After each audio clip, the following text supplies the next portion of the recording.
Hi, today we're going to be processing a couple of sheets of plywood for a bathroom vanity. You know, cutting plywood with a sliding table saw is a breeze, far superior than doing it on a cabinet saw. Here you can see the shop drawing for that vanity and a mirror frame that's going to go with it. This little gizmo you see here I made just for processing sheet goods, making it easier to focus on my rip fence or my crosscut fence. For safety reasons, most rip fences should toe out from the back of the blade by about a 64th of an inch. This helps prevent binding and double cutting the material, once on the downstroke and then again on the upstroke as it passes the back of the blade. The slider also has some toe out, but much less, typically 6 to 8 thousandths. And the reason for this is not the binding so much, but to prevent the double cutting. I mean, in a perfect world with perfectly flat blades, this wouldn't be necessary, but even the best blades might be out of flat by 2 thousandths. So that adds up to 4 thousandths wobble, and this needs to be, accounted for. Therefore, the slider and the rip fence, well, they technically diverge from each other, which makes it interesting to use both at the same time. I mean, it can be done as long as you focus on which fence you are using, and this little gizmo gives me a single point in space to push against when I'm using the rip fence with the slider, rather than having the crosscut fence as my backstop and fighting for control of the panel, where it wants to pull it away from the rip fence.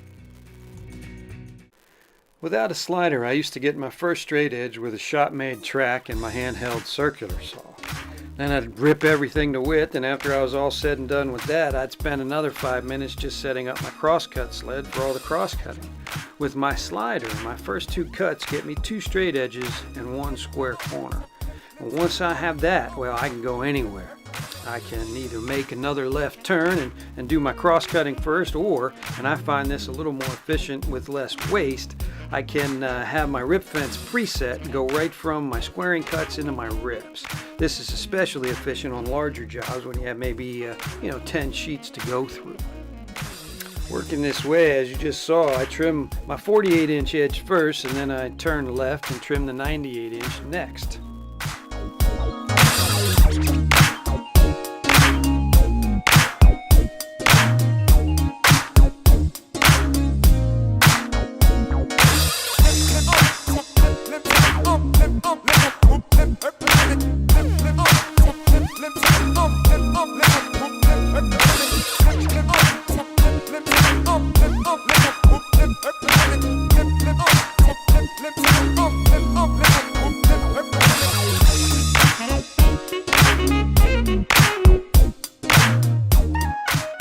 Double checking my rip fence setting.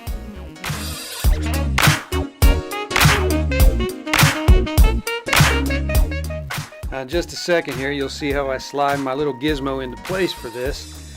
And then when I want to use the crosscut fence again, all I have to do is turn it to the horizontal position, and a 3/4 inch sheet of plywood will fit nicely underneath it. Rip complete.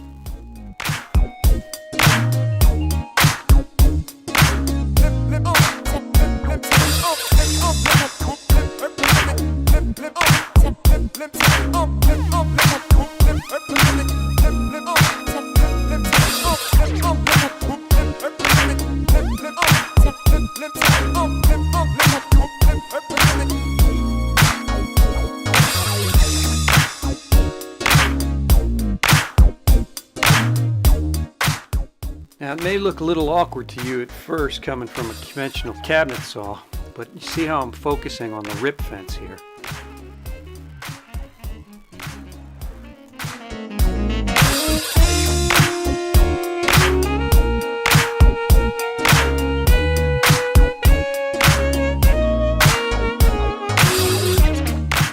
Time for some cross cuts.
One of my dividers was culled from the first rip with my bottom, which is 3/4 of an inch less than my sides to accommodate for the back.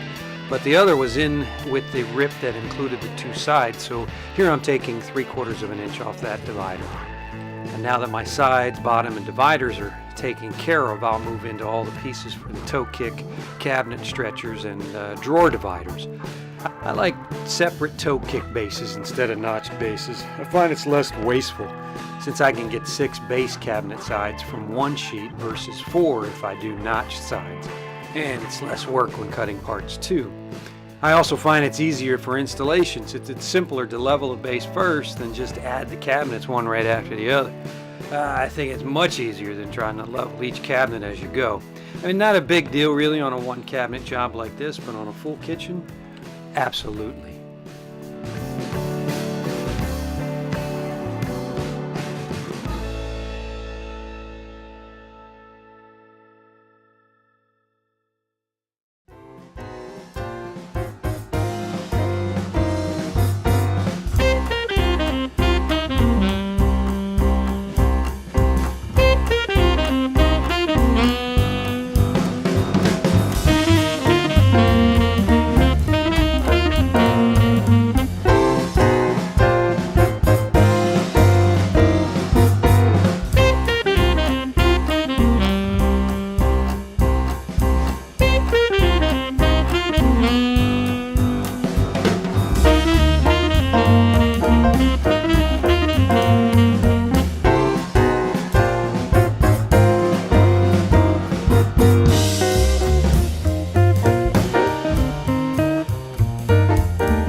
Stacking parts and cutting them at the same time on the slider is one of the nicer perks when working on a machine like this.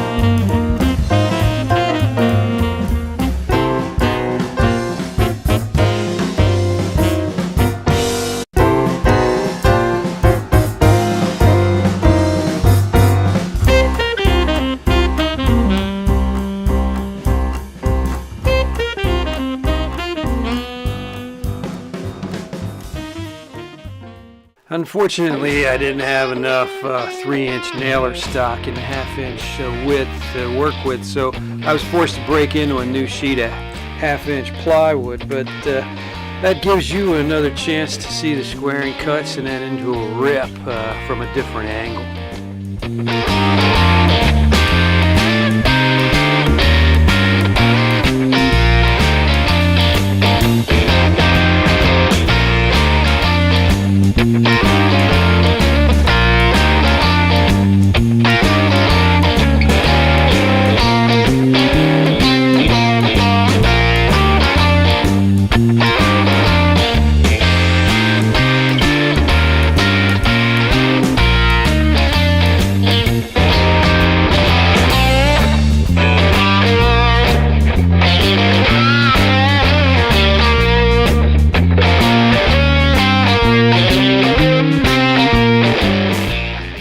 Now it's time to groove my sides for the 1/4-inch back using a dado stack.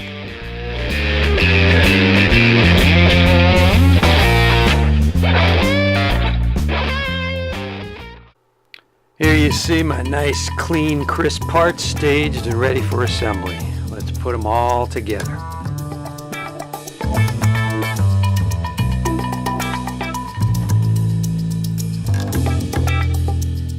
Well, that just about wraps up this video. Part 2 will focus on processing the solid lumber for the edging, doors, and frame. That's it for now, and thanks for watching. Bye-bye.